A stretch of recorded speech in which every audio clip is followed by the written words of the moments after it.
L'écomobilité dans les entreprises, c'est d'abord un changement de culture. Pour les entreprises, l'écomobilité va devenir un enjeu majeur.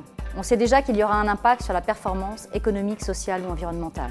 Mais surtout, il implique des changements culturels profonds.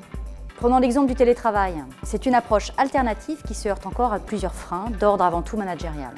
Pourquoi ? Parce qu'il faut s'habituer à ne plus voir tout le monde tous les jours, ce qui peut encore être plus compliqué pour une entreprise basée sur un seul site. Parce qu'il faut aussi résister à la tentation d'organiser de multiples réunions présentielles. Il s'agit donc d'investir dans un outil technologique qui assure la bonne qualité des communications à distance. Parce qu'il faut enfin et surtout que les managers soient en capacité de gérer leurs équipes à distance. Un autre exemple, on peut encourager le covoiturage pour les trajets domicile-lieu de travail. Mais pour que ça marche, il faut combattre une forme d'individualisme qui fait que les collaborateurs souhaitent avoir la maîtrise de leurs horaires. Le chemin vers l'écomobilité n'est donc pas forcément aisé, mais ces obstacles ne doivent pas nous empêcher d'avoir une politique et des objectifs ambitieux. Il est donc utile d'avoir accès aux retours d'expérience d'autres entreprises, même dans des domaines d'activité éloignés. Il s'agit d'abord de mieux comprendre les freins, de s'inspirer des idées innovantes, d'avoir accès aux meilleures pratiques et de communiquer sur les success stories.